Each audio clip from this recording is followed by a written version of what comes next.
Hello friends, welcome back to channel. So आज हम second theory पढ़ने जा रहे हैं। हम डिविडेंड पॉलिसी थ्योरीज पढ़ रहे हैं under the chapter dividend policy. और आज हम सेकंड थ्योरी पढ़ने जा रहे हैं जो कि है गॉर्डन्स मॉडल। लास्ट वीडियो में हमने वॉल्टर्स मॉडल को डिस्कस किया था। अगर आप लोग उस वीडियो को देखना चाहते हो तो आप जो है मेरे चैनल पर फाइनेंशियल मैनेजमेंट प्लेलिस्ट को विजिट कीजिए, वहां पर आपको सारे के सारे वीडियोस अवेलेबल हैं। ठीक है, तो पढ़ते हैं हम आज का मॉडल जो कि है गॉर्डन्स मॉडल। तो स्टार्ट करते हैं। ये जो है हमारी सेकंड थ्योरी है जो कि ये बिलीव करती है कि that yes there does exist a relationship between the value of the firm and the dividend decision. Walter's model भी यही कहता था कि हाँ, एक रिलेशनशिप एग्जिस्ट करता है between the value of the firm and the dividend decision. और ये वाली थ्योरी भी हमारी यही कहती है कि डिविडेंड पॉलिसी और वैल्यू ऑफ फर्म आपस में एक दूसरे में एक रिलेशनशिप जो है रखते हैं। ठीक है, तो इस मॉडल की पहले एजम्पशंस देखते हैं कि क्या है, उसके बाद इसमें हम और डिटेल में जाकर डिस्कस करेंगे। तो सबसे पहली एजम्पशन जो यहाँ पर लिखी है वो क्या है, constant return and cost of capital. कि जो रिटर्न है ऑन द फर्म इन्वेस्टमेंट और जो रिटर्न हमारे शेयर होल्डर्स एक्सपेक्ट कर रहे हैं ऑन देयर इन्वेस्टमेंट, वो दोनों जो है कांस्टेंट रहेंगे। ये एजम्पशन है इस मॉडल की। सेकंड जो है क्या है एजम्पशन, इंटरनल फाइनेंसिंग। कि कंपनी के पास सिर्फ एक ही फाइनेंसिंग का सोर्स है, वो है इंटरनल। एक्सटर्नल फाइनेंसिंग का ऑप्शन अवेलेबल नहीं है। थर्ड एजम्पशन है इनफाइनाइट टाइम। कि कंपनी के पास जो है बहुत लंबी लाइफ है। ठीक है, that firm has long life.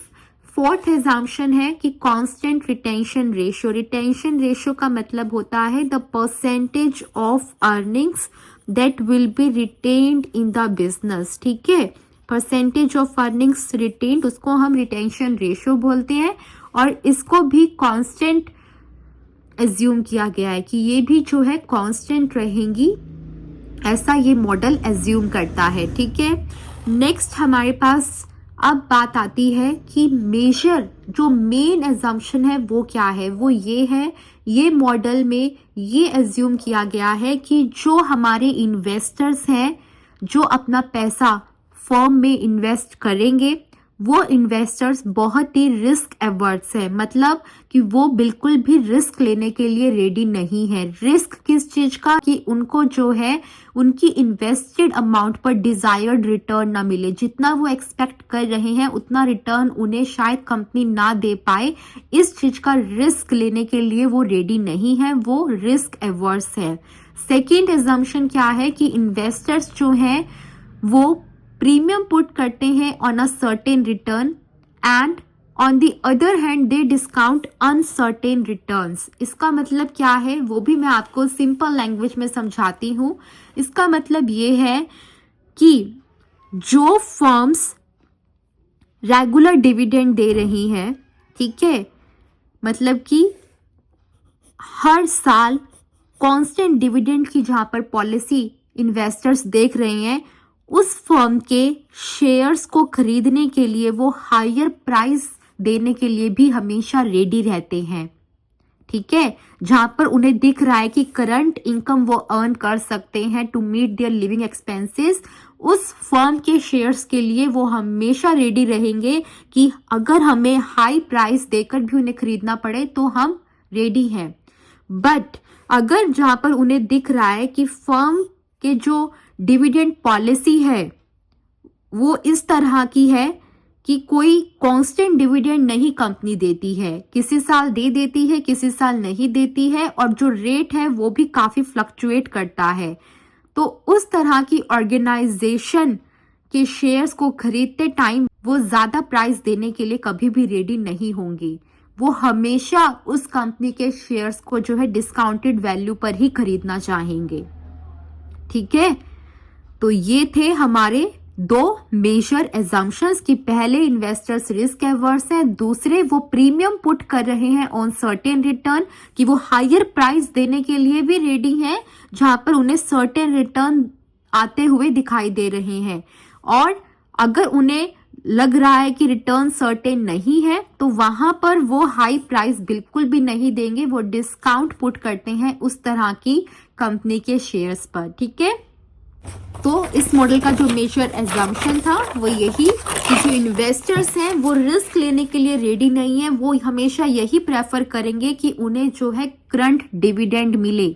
ठीक है, कि अगर हम इन्वेस्टर्स को दो ऑप्शन दें कि या तो आप आज डिविडेंड की फॉर्म में पैसा ले लीजिए कंपनी से, या फिर आप इस चीज के लिए एग्री कर दीजिए कि कंपनी जो है सारी की सारी नेट अर्निंग्स को बिजनेस में रिटेन कर ले और उसको प्रॉफिटेबल इन्वेस्टमेंट अपॉर्चुनिटीज में इन्वेस्ट कर कर प्रॉफिट अर्न करे, जो कि इन फ्यूचर आपके लिए ही बेनिफिशियल होगा। बट इन्वेस्टर्स किसके साथ जाएंगे? वो जाएंगे ऑप्शन नंबर 1 के साथ, इस मॉडल के अकॉर्डिंग। ठीक है, इस मॉडल में क्या कह रहे हैं? इस मॉडल में कह रहे हैं कि जो मार्केट वैल्यू है एक शेयर की, वो किस तरह से कैलकुलेट की जाती है? Bye discounting the future dividend by a rate of return that can be earned if money will be invested elsewhere. ठीक है, कि अगर हमें 1 रुपया आज नहीं मिला और हमें वो मिलेगा फ्यूचर में, तो 1 रुपया जो हमें फ्यूचर में मिलने वाला है, अगर वो हमें आज मिला होता और जो रिटर्न हम उस पर अर्न कर सकते थे बाय इन्वेस्टिंग इट एल्सवेयर, ठीक है, उस रेट ऑफ रिटर्न से जो है हम फ्यूचर वैल्यू ऑफ डिविडेंड को डिस्काउंट करेंगे, ये जानने के लिए कि उस कंपनी के शेयर की मार्केट वैल्यू क्या है।